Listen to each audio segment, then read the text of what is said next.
have Ray here today, and I'll leave it to Ben Hawkins to make the introductions. Two things before we get started. For the Center for Free Enterprise, we had 150 registrations for today's meeting. We anticipate about 25% attrition when people look outside and they say, boy, it's kind of dark and cold and rainy. I'm not going to get out of bed, but this is a great turnout, so thanks everybody for being here. I think this is our 21st event, and it's our biggest registration so far, so we seem to be all headed in the right direction. Hopefully it's a good networking opportunity for everybody, and a good socialization, and hopefully a good learning experience as well. So I just wanted to thank a couple of our sponsors. First and foremost, Ken Greeny and Greg Keegan, if they're both here. I know Ken's in the back, from JP Morgan Private Banking. They've helped me with my incredible portfolio, so I'm very appreciative of their work. Also, thanks to the Calkins Law Firm, Red Hawk Associates, Mixed Media and Design, which is our website developer, our email coordinator, Mike Mamoni, does a really good job. And then finally, Wyndham Rashford, who's the videographer. His business is called Creative Gold Media, I think, if I got it correct. And he really does an excellent job, and highly recommend his work. If you want to add sizzle to your website, your social media, it's a really good approach to take. So with all that being said, let me turn it over to Ben. Okay. All right, thank you, David. Let me briefly introduce Ray, and then we'll learn his story as we ask him questions. And I'm going to encourage all of you to ask questions in about maybe 6.4 minutes. So be ready. Start thinking now. When you ask questions, just stand up and speak loudly, because Wyndham, I think, can pick you up, but he's not going to pick you up as well as he's going to pick up Ray. Ray Dalton is a Northeast Ohio-based serial entrepreneur, of which I think we have too few, having launched 11 businesses. And I may be wrong on some of these facts, and Ray can correct me later. Ray is a veteran, a graduate of Chapman University, a successful businessman and investor, an author. Ray is married to Jan. They have 5 children and 13 grandchildren. You'll learn a great deal more this morning about Ray and his business and philanthropic interests, and you'll learn about some of the guiding principles to which Ray attributes some of his success. So let me, with that, launch into the questions, and as you'll see, through the question and answer, hopefully we'll get the story of Ray's career, and we'll get the secret to Ray's tremendous success. Let me have, first of all, a round of applause for Ray Dalton.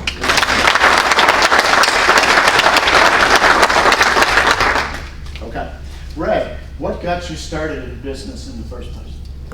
Well, I'm a little in the background is, I don't know if this is on or not, people can hear it now, but a little in the background is I was abandoned when I was 18 months old. I grew up in foster programs in East LA, actually lived in Watts during the Watts riots. I was one of 3 white kids in the neighborhood. Dropped out of high school and then ended up joining the Air Force. And really, that was just a breakthrough moment for me, is recognizing that, with some accountability, with some direction, there was opportunities. I ended up becoming an auto mechanic. I went to night school, became an auto mechanic, and was working on the brakes of an Air Force recruiter. And he's saying, hey, is this what's going to be? Is this your life? Is this kind of like what you see your life looking like? And it's like, hey, I'm just fixing your brakes, dude. Right? It's all I'm doing. I got my ponytail, I got my cigarette behind my ear, and I'm fixing your brakes. And he said, you could do a lot more. You could be a lot more. And it's like, okay. And he said, hey, you ought to see you. What do you want to do? And I said, and where I went to, the school I dropped out of was in Fontana, California, which is a very high Hispanic population. And we didn't even, this was in 1974. We didn't even have college counselors because nobody went, right? You either played sports and you happened to, get a scholarship to play sports. Otherwise, you moved into the service industry, or you worked on cars, or you went to work for Kaiser Steel, because that was kind of the deal. So I said, yeah, and he goes, hey, why don't you come and take the test? Why don't you come and take the Armed Forces Batteries test and find out some things you might be able to do? And I said, nah, I don't know. And he said, well, we have free pizza, right? So I said, sure. So I take this test and have the pizza. I go back. I'm kind of doing my thing, working on cars. And as a motor guy, I like cars. I like motorcycles. And he came back and he said, hey, can I buy you lunch? It's like, this guy's good, right? There's a lot of free food associated with this guy. And when you're 17 years old, that's a pretty important thing to have. So he said something that I'd never heard of, because I grew up in a situation where there was a lot of alcohol, there was a lot of drugs, there was a lot of mental abuse, there was a lot of physical abuse. Right? I remember being hung up in the closet for nights at a time because I was a non-conforming child. I've never made a good employee, and I never made a good kid. Right? I didn't take direction very well. Still don't. Right? It's not uncommon. So he came back, and I had lunch with him, and he said, hey, I want to go over the test scores with you. And he said, you scored high enough to do any job in the Air Force. You could do any job. Your aptitude is that high. And he said, except clerical, because you can't spell. And come to find out, I'm clinically dyslexic. I have no idea. I loved math. I loved science. But I always struggled with words. I struggle with words today. If you get an email from me and it's misspelled words, it's not because I'm stupid. It's just because I don't see them. Now, if you send me a letter, I can find every mistake on your letter, but I don't see the mistakes on my letter. I don't see mistakes. And so, but numbers, you show me numbers, I can remember them 4 years from now. I can see a balance sheet and memorize it instantly, but words really are a challenge for me. So I wasn't stupid, I just wasn't trained. And so I asked him, I said, well, what's the longest school you have? Because the nice cars, I was working on you guys' cars. Right? So the nice cars came from people who were educated, who had a profession. And he said, well, the longest school we have is the study of radioisotopes on the human body. And I said, okay. And I said, I'll do that. What is it? And he said, well, it's the study of X-ray. And so I ended up going to X-ray school. And it was amazing because, the Air Force is really, really amazing in that it's very accountable. Every time you finish something, they give you an award, and I love awards. I love trophies, right? Even today, I love trophies and awards. I mean, David, did you bring the trophy? No, seriously, I do. It's an addiction. But it's because you did something important. Somebody said that made a difference, right? You could put a check in the box, and all of a sudden it's valuable. And so we give a lot of awards to our employees. We do a lot of recognition. We open up every meeting talking about what we win at, because you need to celebrate the wins, because that gives you the energy to make it through the losses. So I ended up going to X-ray school, and I learned something really interesting in X-ray school. And the Air Force is they tell you you're going to get to go all these things in the Air Force. Well, they don't tell you that only the top 10% actually get to do it.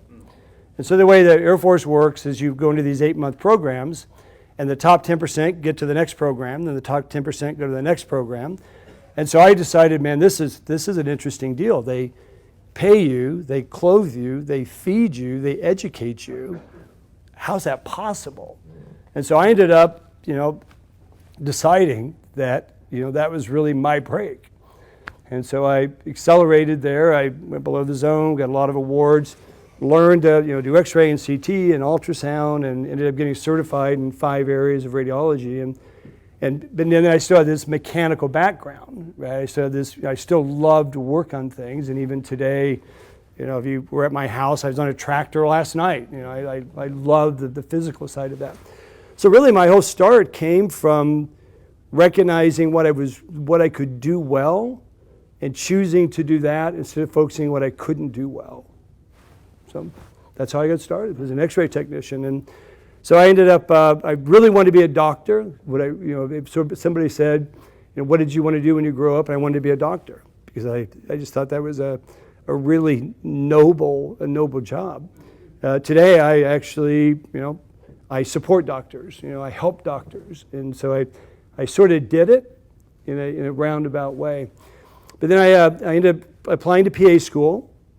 So I went to night school in the Air Force, got my degree at the Community College of the Air Force at night. Ended up applying to PA school. Now, the part I left out is when I was 16, I got married, right? And I got married to somebody just like me that came out of an abusive background, drug background, and alcohol background. I thought the two of us would be perfect together, and it doesn't always work out that way. So the good news is, we produced a son, and and the bad news is when he was 3 days old, she left. And so I had custody, and still, even today. So when I applied to PA school, got accepted to PA school in the Air Force, got my orders to leave, and then as I'm packing up to leave, they go, Sergeant Dalton, come over here. We're going to have to pull back your warrant commission because we didn't realize that you had custody of your son. So it's like, well, you knew that. And so I ended up saying, look, I'm not going to go to the PA school, and I've already done everything I can do in the Air Force, and I'm going to leave. And so I was pretty distraught about the whole thing. And it's interesting, the only reason I tell the story is because where you think the door is closed, there's all kinds of doors that have opened. And so when you're in business and you're thinking it's the darkest days, and you drop your head down and you go, I just have no idea what I'm going to do, look up. Because there are opportunities. You just have to, they're a little different than what you think. So I'm all frustrated, I'm getting out of the Air Force, don't know what I'm going to do, and I go back to my radiology group, because at that point I was running a radiology hospital in the Air Force. And my radiology group were also getting out of the Air Force, and they said, what are you going to do? And I said, I don't know what I'm going to do. And they said, why don't you come in and run our practice for us? And I said, I don't know. And they said, it's in San Diego and we'll double your pay. Okay, that seems to work pretty well. Yeah, and so those, in my whole life has been that, where you hit these places and you're not really sure, but as long as you drop your shoulder and you keep holding on to that ball, and that's really my whole life is that I always play offense. I never play defense. Even if it's only an inch at a time that you're making, forward progress, don't ever play defense. Don't ever think that you're so far ahead. The Bill Belichick of Cleveland, hey, we're 7 points ahead, let's try not to lose, right? I never try not to lose. I'm always trying to win. So I ended up going to work at a hospital in San Diego, ran a radiology practice for them.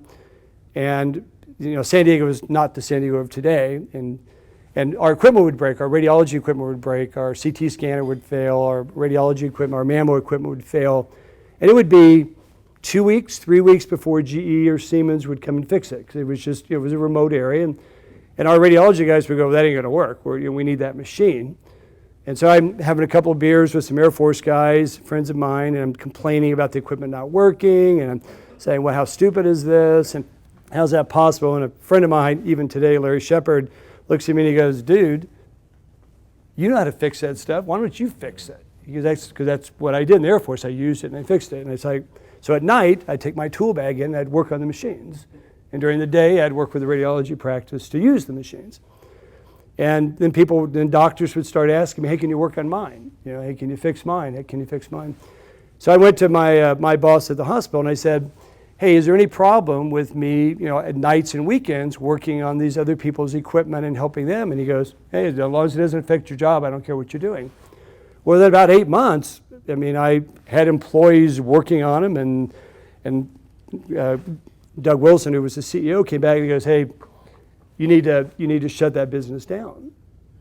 It's like, well, am I doing something wrong? He said, no, the other department managers don't really like the idea that you got this side deal going on, and you're making a lot of money on that. They don't really like the fact that you're doing that. And it's like, well, what business it is theirs what I do? And he goes, well, you're part of our team, and we don't really like the idea that you got other things that you're involved in. And this was a Friday. He said, so, hey, let me know on Monday. Hey, do you want to run a hospital or do you want to run a business? It's an interesting question. Yeah.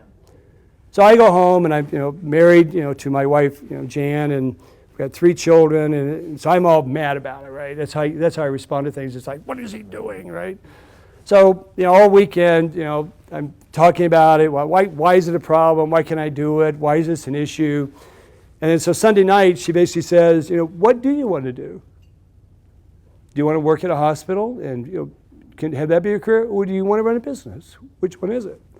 So I want to do both. She said, well, he pretty much made it pretty clear you're not going to do both. And so I said, well, I don't know. I said, and she goes, well, you can always go do the hospital because you're good enough at it.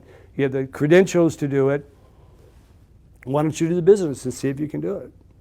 So I go on Monday to Doug's office, and he goes, all right, hey, how are you going to shut that thing down? Let's get back to work. And I said, well, just a minute. I think I've made a decision to run a business, but I have a couple questions first.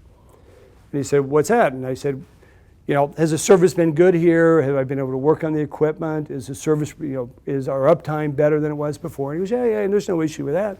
I said, well then, if I leave, can I sign a contract to work on your equipment? And he goes, sure, as long as you don't work for me, that's fine. So I ended up signing a contract to service all their equipment, and within about 8 months, I was servicing all the equipment for 17 hospitals in San Diego. And so Doug comes back, and he was my biggest customer, and we're doing about $1.8 million, about $1.8 million already, and got about 7 employees working for me, all ex-military guys, and basically sort of like military phase 2, because we're running it the same way. And Doug calls me up and he says, hey, just have lunch. He's like, hey, your biggest customer wants to have lunch with you. What do you say? Sure, right? So I go in, we're having lunch. I said, what's going on? I said, how are things going? Great. Is everything okay? Yeah. And how are we doing on service? And no, it's going great. Really appreciate that. And I said, what's up? What do you want to meet about? And he goes, hey, I've been watching what you've been to do. I want to buy your company. It's like, so now I'm in night school at Chapman University, and I did all of my education. 100% of my education I've never been to a day campus. I have no idea what it's like to go to school during the day. When I graduated, on my graduation from Chapman, I didn't know how to get there, right? I remember getting up that morning and being all excited about it. It's like, I don't know how to get to the campus, because I'd never actually been to the campus before. And so it happened to be that same week, I was starting a business law class at Chapman University, night school, and it was on the Air Force Base. And so I said, so I meeting with Doug, and I said, what do you mean you want to buy it? And he said, I want to buy your company. I want you to do what you're doing on medical equipment repair. I want you to do it for our entire health system. And that's today is Tenet. It used to be NME, National Medical Enterprise, is now Tenet, because they merged with AMI. And they had 117 hospitals. And it's like, what do you mean you want to buy my company? Like, how does that happen? Now, there's probably about 40 people in the room who can say, I can help you do that, right? Right? I said, I don't know. I said, let me think about it. He said, well, how would we decide what it's worth? And he said, well, how big is the company? And I said, well, we do about $1.5 million. And he said, well, I'll pay you $1.5 million for it. It's like, I'm making like $50,000 a year, right? And it's like, okay, let me think about it. I'm actually saying yes, but I'm going, let me think about it. I don't know. I'm thinking about it, Doug. And I don't know. Company's growing, and we got a lot of potential. Yes, but you don't want to yell yes yet. So I go that night to this business law class, and it's our first night. And so I meet with the professor, and I said, hey, I got this problem. First of all, I don't know if I'm going to really be able to attend the classes because this guy wants to buy my company, and I don't know how to do it. So there's about 17 people in the class. So he announces, he goes in front of the class, and he says, hey, Mr. Dalton's one of the students here, and he said he has a chance to sell his company. This is a business law class. Why don't we do a pass-fail? If we can help him sell his company, we all pass. If he doesn't sell it, we all fail. And they're going, sure. Right? These are night school kids, right? They're all about it, right? It's a tough group. So literally, the hospital, we did a letter of intent. I brought the letter of intent. I showed it to the class, and everybody works it. And I take it back, and then they have a due diligence list. And I come back and go, what is all this stuff he wants? And so this, for the next 9 weeks, the entire class, that class helped me sell my company. And ended up closing the deal at about $1.3 million. And it was like, you get this check, and you go, oh my gosh, I'd never even imagined making that much on my entire life added together, let alone in one check. And all of a sudden, like, I'm an addict now. It's like, if you really build these things, people will really buy them. I mean, it's like the craziest thing in the world. If you go out and you solve a problem for somebody, people will pay for that. And it's been an addiction I've had. I mean, I have this disease, and it's this disease of building and selling. And so I would just encourage you that if you've got something and you're investing in something, you're building something, somebody will find it valuable if you run it right. That's a long answer to your question, but no, that's how it all got started. It's my first addiction was, somebody saw value that I didn't see. I didn't even think about selling. I was just raising coaching soccer and raising kids and fixing stuff, and it's kind of interesting because I still do that today. On a different scale. So that's how it started. Was your first contact with Cleveland when you worked for TRW? And how did that come to pass? And what happened with that chapter? How did that work out? Okay, so so I ended up selling the company to what is now Tenet.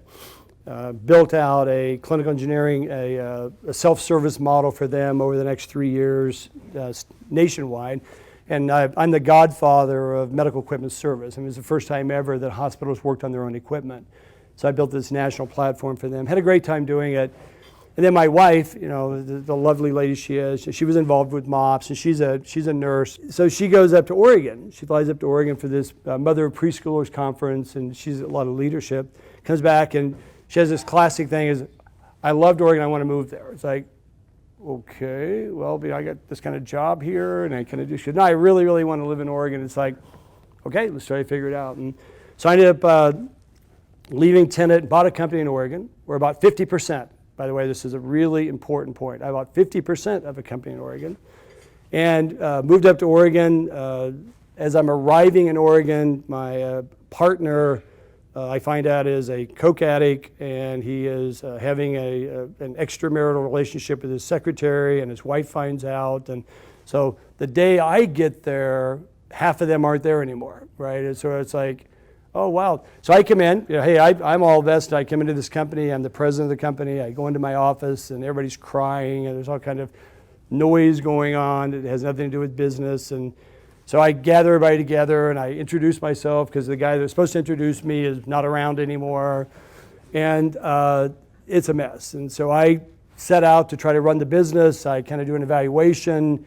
I figure out there's just so many people not doing anything. I do a workout plan. There's a couple workout guys here, right? And I figure about a third of them need to go do something else and not work for the company because they're not doing it. So I call them all in, let everybody know kind of what the plan is, and tell them, hey, we're going to make some changes here. And this woman walks into the office and closes the door, and she says, well, we're not going to do that. And I said, well, no, I think we are. She goes, no, we're not. And I said, well, I think we are. And she said, they're all family and nobody's leaving. Now, they all had different last names. I didn't know they were family, right? I forgot to ask that question. So it became a mess. So we ended up splitting that business up. There was a court, I ended up suing them over some fraudulent transfer issues. But this judge who was really a brilliant judge, right? So we plead our case of, we were sold this company and it wasn't really on legitimate terms, and he heard their side of the story. And he makes this comment to me. He said, Mr. Dalton, he said, you seem like a nice enough guy, you seem like a smart enough guy, but you certainly didn't do your due diligence. Right? And he said, you should have known these things before you came up. And I said, yeah, that's true. But he said, you were defrauded. They certainly weren't clear with you. And he said, so here's what we're going to do. He said, by the way, I want to make sure you understand something. He said, owning 50% of something is like owning one share of Pepsi stock and demanding they change the shape of the bottle. He said, you can make all the demands you want, but it's not going to happen. But he said, because you were defrauded, he goes, I'm going to split this business in half, and I'm going to give you guys 2 hours to figure out what goes on the table on the left and what goes on the table on the right, or I'm going to decide for you. So we go into this room, and I take the service business because that's my background. He took the product business. That was his background. Ended up growing that business for about a year. It's starting to take off pretty good. And I get this phone call. And about 2 weeks earlier in this phone call, we've been up there about a year and a half, and it's been a real struggle for us. But we're building the business, and my wife is from the Midwest in Indiana. And by the way, if you ever marry someone, if you're in California or New York or Boston, you marry someone from the Midwest, you will end up in the Midwest. Just they don't tell you that either, right? That's not part of this deal. It's like we're perfectly happy in Oregon, and she goes, I really want to live around my parents. It's like, well, they can visit. No, because I didn't have any parents, right? So it's like, no, I really want to do it. It's like, well, you wanted to move here. She goes, well, I know, but now I want to move there. So it's like, well, look, I'm running this business. I'm trying to get this business going.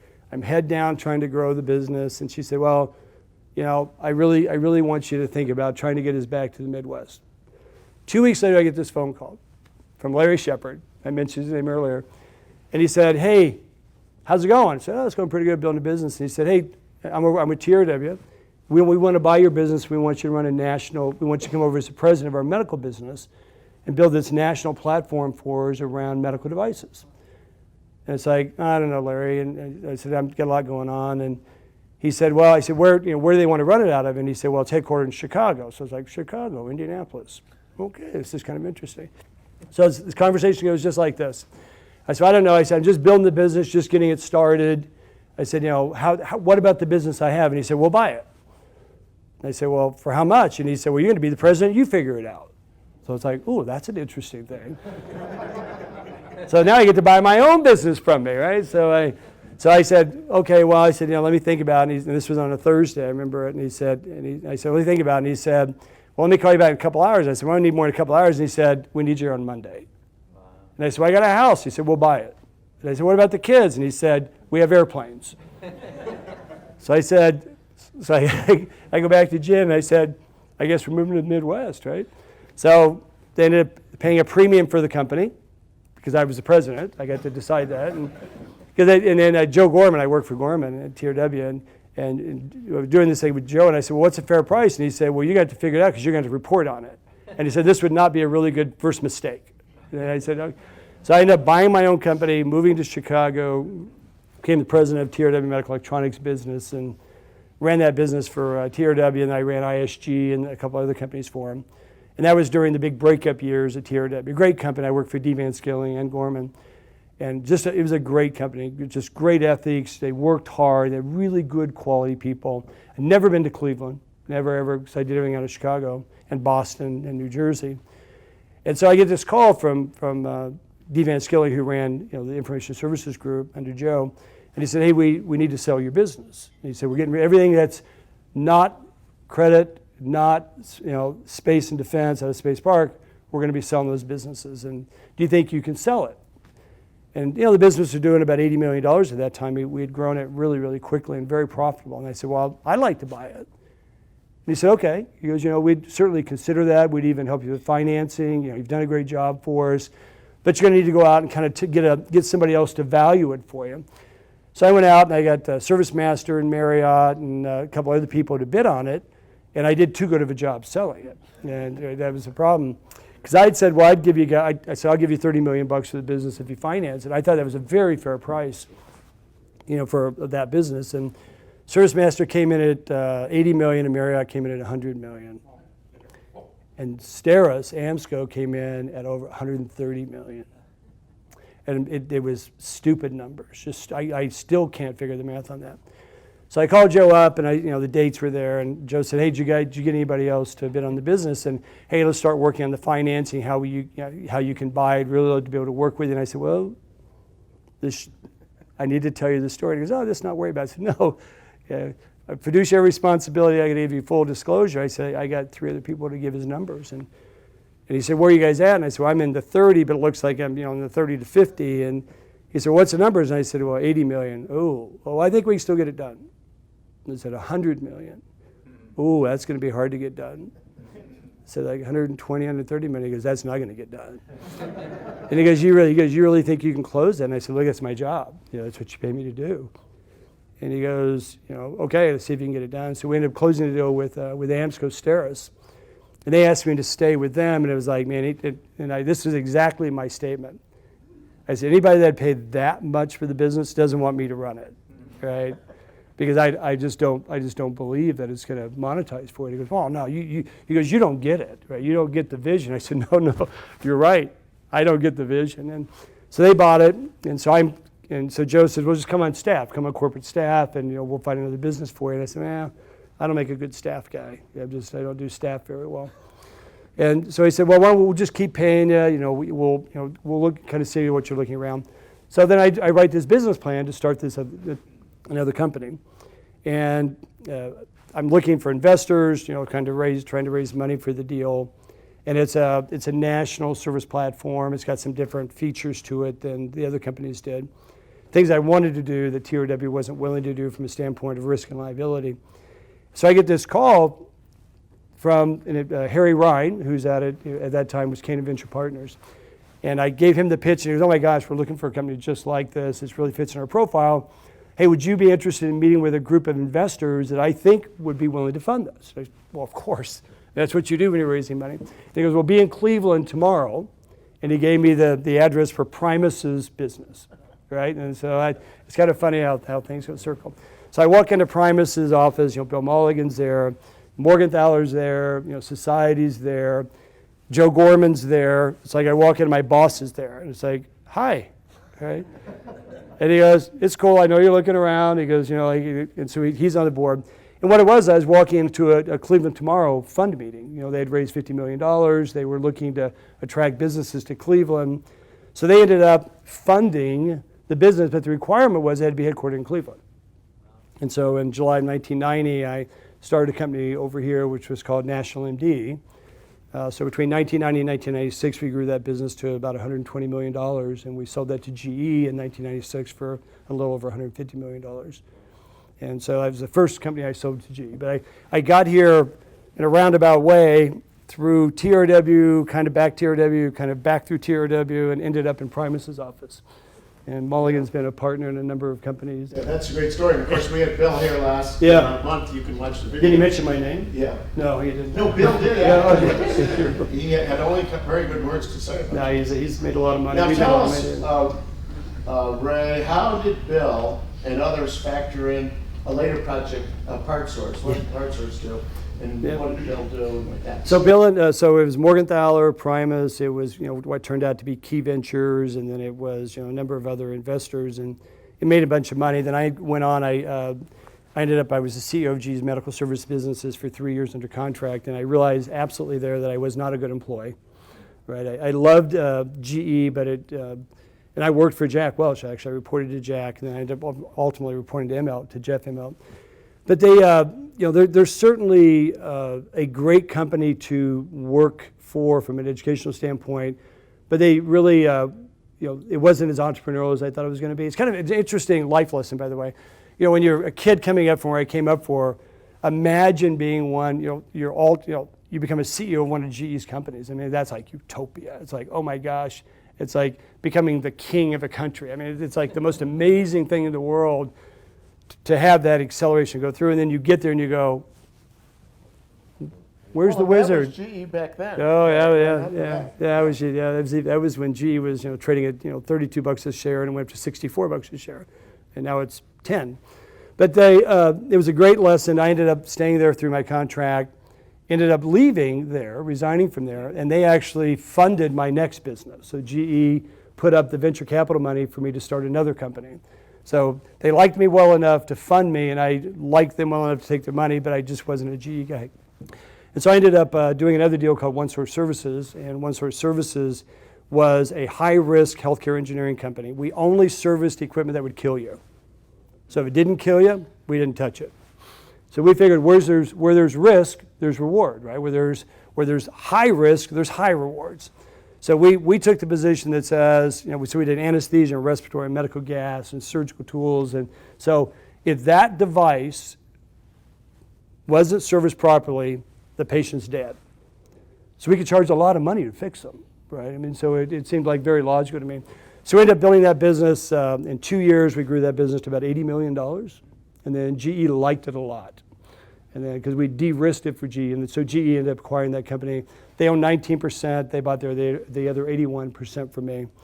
And I did not stay with them on this particular. I stayed on as a consulting role, and then started a company called PartSource. Now, PartSource is interesting. I don't know if you've heard of it or not, but we started off thinking, and the way if you think about all these companies, all 11 companies, they follow the exact same dynamic. And I'm going to give you the secret sauce, right? Here's the secret sauce.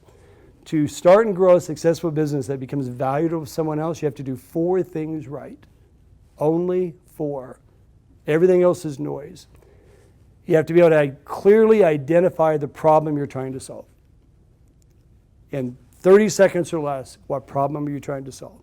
If it takes you 2 minutes, you haven't thought about it long enough. So number 1, what problem are you setting out to solve? Number 2 is, why is your solution faster, better, or cheaper? Why is it different? What is that differentiation? Why? So, and if you really can't answer that question, then you will not accelerate, you will not grow. The third one is, if you're right, how many people will accept your solution? Right? If you clearly identify the problem, you clearly have identified better, faster, cheaper. And by the way, cheaper alone is not a good reason to start a company.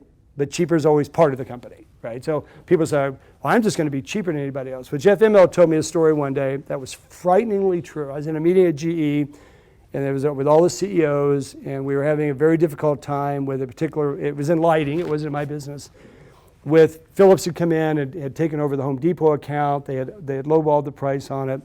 And Immelt said this point that was just profound. He said, tell them very clearly that no one can lose money longer than GE. Ask them how low they want to go. So he said, go back to Home Depot and get the contract back. So I'm sitting in that room and I'm going, wow, that is so true, right? If cheap is the only thing you do, somebody can last longer than you. Somebody's willing to lose more money than you because they're bigger than you. So it was a really impactful statement. It's like, cheap's part of it, but cheap can't be it. And so what's better, faster, cheaper? Who could take the solution? And can you make any money doing it? And in every business, that's what we think about. Can we clearly identify the solution, the problem, the solution? Is the market big enough? And can you do it economically? So what happened is, so all these businesses, we always had to buy parts, right, to fix stuff. And it was always a problem, and the OEM was charging too much. So I came up with this idea for PartSource in 2001 after the second company to GE, that what I would do is I'd go out and I'd organize all of the parts resellers, and I would present that as a single solution back to clients. And so we went out and we built the Amazon for medical parts. We actually, PartSource, everybody thought was a parts company. We really weren't a parts company. We actually hated parts. We loved part numbers.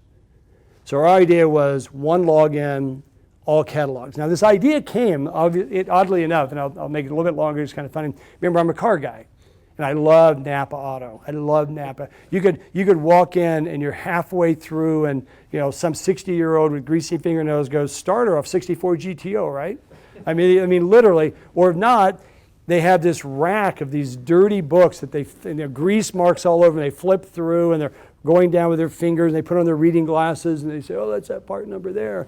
And they had this whole room, this whole countertop full of these books. And my idea is, why does Napa lose their number one position in the marketplace to AutoZone or AutoQuest? Because they had 17-year-old kids in front of computers, that's why. And that 17-year-old, his mom drove him to work. He doesn't even know how to put gas in the car, but yet you're going to buy the part from him. So he took what Napa did and he automated it. He digitized Napa, and that's why they lost the number one position. So I thought to myself, what if I could gather every parts book in the world relative to medical and I could digitize it? And this was when Google was beginning to start, right? 2001. I mean, not the Google we know today. And I also recognized that photos sell things. And so we went over to the OEMs who said, hey, we'd like to list your catalog. And they said, and we need pictures. And they go, well, pictures of parts? Why would anybody take pictures of parts? So over the course of business, we ended up photographing 8.5 million parts and digitizing them into a marketplace. And over time, we built, PartSource is a little over $250 million in size. And 2 years ago, we sold it to Great Hill for over $200 million. Because we took a problem, and the problem was access to parts catalogs, access to parts. We put that in your hand. Literally, 85, 90% of all the hospitals in the United States today pay for PartSource's software. And so we get a bite on, every time there's a transaction, we get a bite on both sides of the transaction. So that really led to the company I do now, right? So as I'm going to the next one. So what happened is, I sell PartSource, but in 2010, so I'm not a big Obama fan for a lot of reasons, but the medical excess tax and then the reduction of the reimbursement on Medicare took 2.8% off both sides and tried to figure out how to do that. What happened when he did that, it's sort of like the junk for cars didn't work either. What happened is hospitals stopped buying new equipment and they started buying each other. They started doing community health. And so we were, about 70% of the parts we sold at PartSource were refurbished, tested, or used parts, and 30% were new. Because we had this access, we had created this access to the market. Because every time you buy an auto part, there's a core. You turn the core back in, and then they rebuild it and they sell it to him. And then he turns it back in and they sell it to you. And then you turn it in and you sell it to him. Well, in healthcare, you can actually recycle a board 9 times. There's some rules around boards that can be reintroduced to the market. And so I knew that because of my background on the service side. So what happened is we were making 38% gross margin on the refurbished side, and we were making 18% on the new side because we were a VAR, right? We didn't make as much money. Well, in 2010, our business flipped. It went 70 new, 30 refurbished. And all of a sudden, we're pedaling like crazy and not making near as much progress as we were before. Couldn't figure it out. We analyzed it. It's like, what's going on? So I went around to hospitals, and I'd say, look, you were buying a lot of parts from us, millions of dollars of parts. You used to buy the refurbed and that. Is there a quality issue? I mean, what changed? Why did your buying pattern change? And they said, well, your catalog doesn't offer as a refurbished one anymore. Your catalog doesn't have a repurposed one. The only thing that shows up on the catalog is new, and so we click new, because that's the option you give us. So we go and we analyze it, and we go back and we meet our suppliers and say, well, why aren't you posting the refurbished parts? They go, we don't have any, we're out. You're buying too many. You're buying 100 charger boards a day, and we can't reproduce them because we have to take old stock and we have to rebuild them.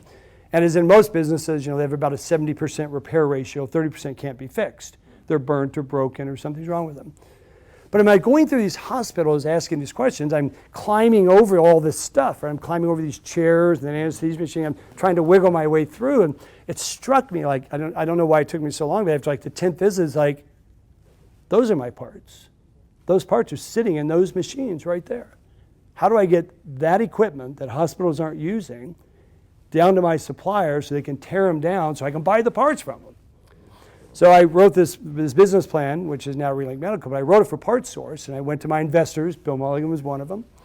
And I said, hey, I really think in order to get this company, we were doing about $100 million at the time, to get this to $300 million, we're going to have to supply our suppliers with stuff to tear down.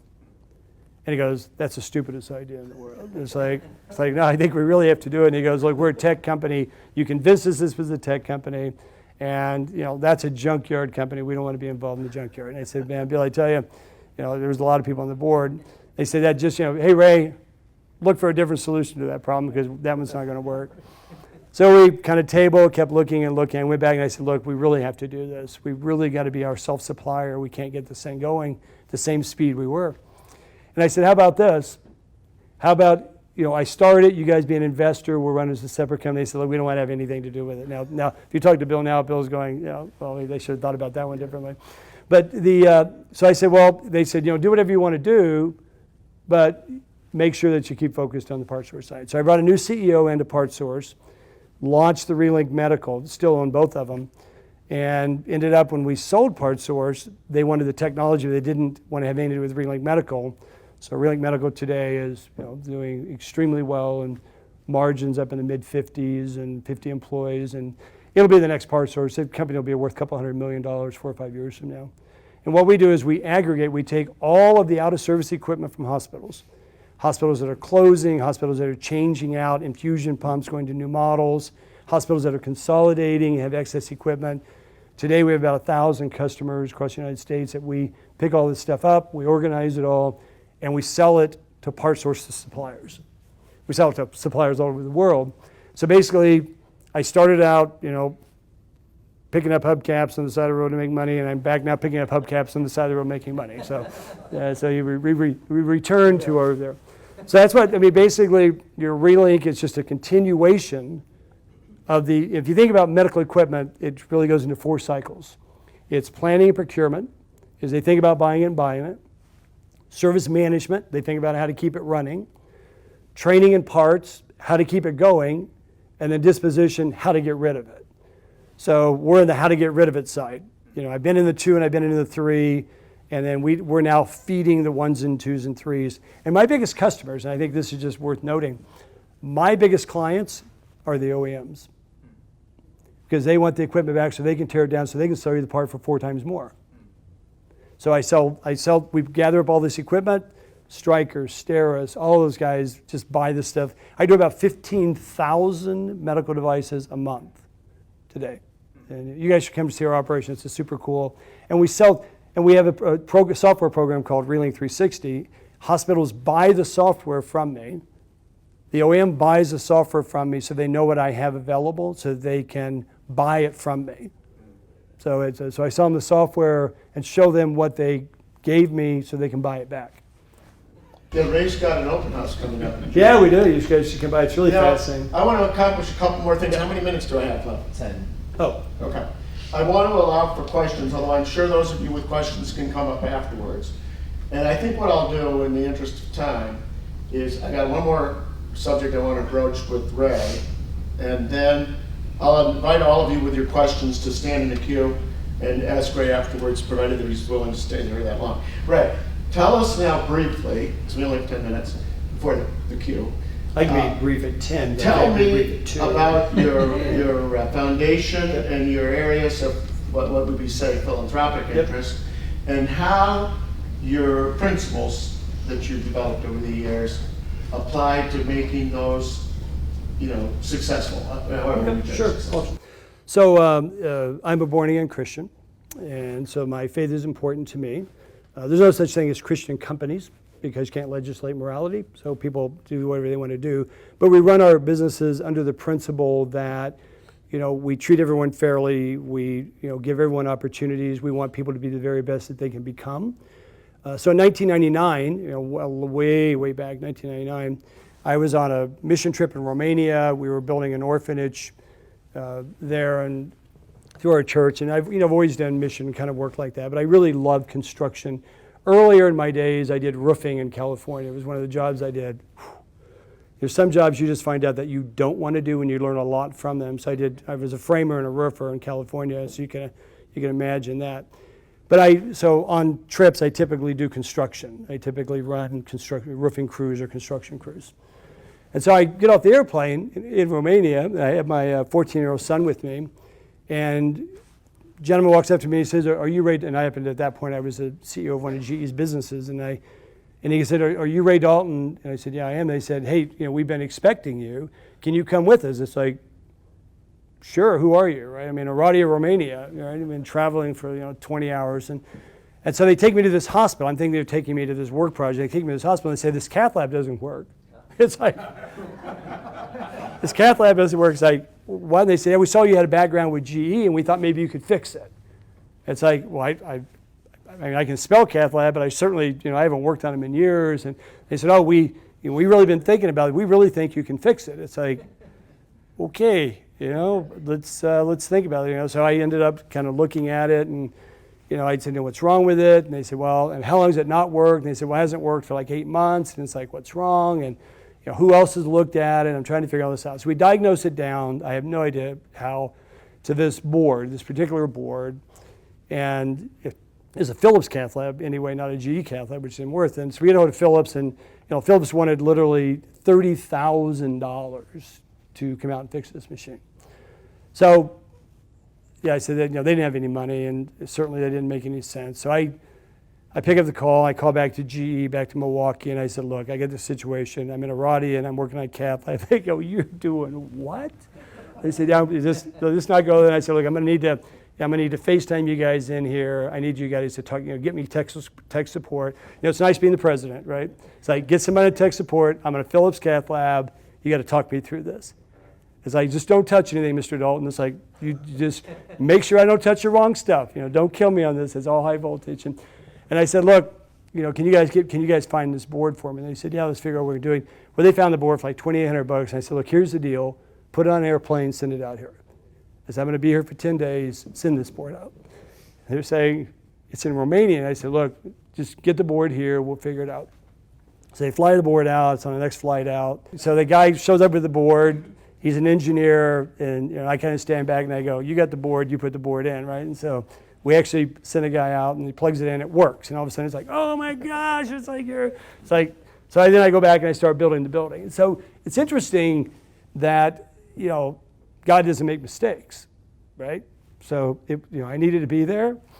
I happened to have a Rolodex at work, the machine got fixed. And so a guy told me at that point, he said, "You're an Ephesians 2:10 guy." And I said, "What's Ephesians 2:10? And he said, "You've been prepared in advance to do these things." And everybody in this room has been prepared in advance to do something special. So we created a foundation in 1999 that says, you know what, we have money, we have talent, we have time, and so we set out to really figure out how we could help people do that. And now today we operate 3 foundations. We operate the Doulton Foundation, which is a funding organization that works with the least of these. We fund efforts in the areas of women and children to improve quality of life, to improve access to health care, and to work with people that are reintegrating into society from incarceration or from addiction.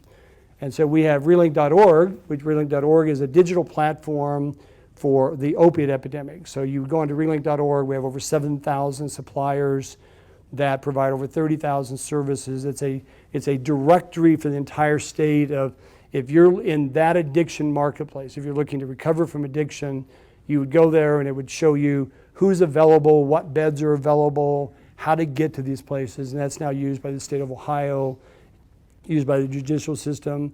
And it's really changing lives every day. And so you think about it, relink.org is really nothing but part source. It's a digital catalog for opiate recovery, right? So I'm a digital catalog guy.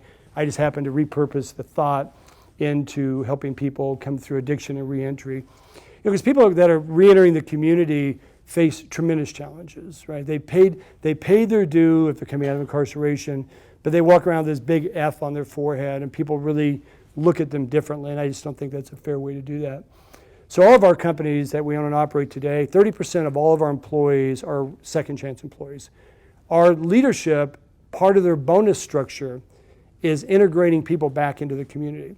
So it's required that 30% of their population come out of a felony or drug rehabilitation marketplace. Because if we don't hire them, who will? And my brother went to prison. My brother ended up getting killed in a drug deal. I've been around drugs and prison all my life. So I understand. I come from the inner city, and I understand that, we don't see opportunities. We didn't have college counselors.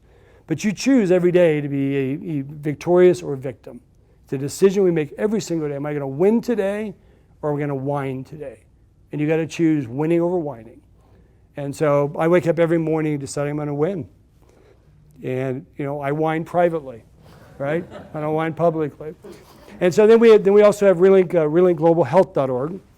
And so from 1999 to about 2012, we're a funding organization. People would say, I need a CT scanner, we give them a CT scanner. I need an x-ray machine, we give them an x-ray machine. I need anesthesia, we give them anesthesia.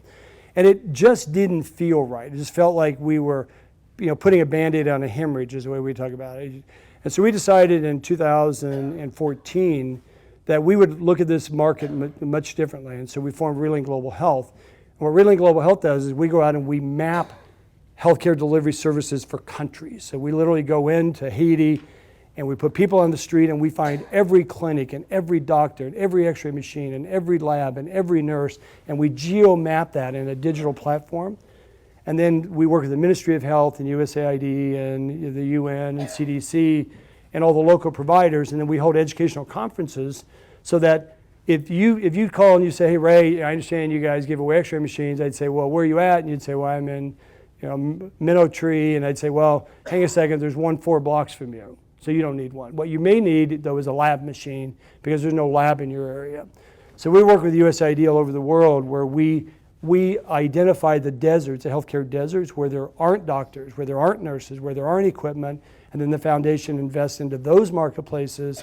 Instead of planting more trees in the forest, we plant trees in the desert. And so we run 3 foundations today. The Relink Global Health, which is a digital marketplace for healthcare delivery and services. Relink.org, which is a digital marketplace for recovery and reentry, and then the foundation do that. So we just really believe in 10% of all the earnings, and this was a mulligan thing that Bill had to really kind of get past it. So since 1999, every venture firm that I've ever done business with, part of our culture statement is the top 10% of our earnings on the top go to the foundation. Before you begin to count your money, 10% is going to the foundation. And if you don't want to invest, don't invest. That's what we do. And we've had people go, well, wait a minute, you can do your 10%, you're not doing my 10%. The answer is, that's not the way this deal works. We're either all in culturally, because if we don't have a culture fit, then you're not an investor with me, you're not my partner. So if we can't agree that we can't take something for the greater good, then I don't need your money, I don't need your time either. So we're steeped into culture because we believe that energy has accelerated our growth. Every employee in our company knows we do it. Every employee in our company, we pay for them to do mission trips. We actually send them around the world. It's voluntary, we don't make them do it. But we give them 40 hours a week. Every employee has 40 hours a week that we require them to perform a free service to somebody. They can volunteer at the food bank, they can go to Haiti, they can go to Liberia, Togo, Africa. So today we built 8 hospitals around the world, where we've done it all the way from the ground all the way to the top, and have supported several hundred organizations in the area of healthcare. So we believe that, in the area of healthcare, we're improving access to people who, I believe, have a right and deserve the opportunity to the best healthcare that's available. Yeah, so that's what we do.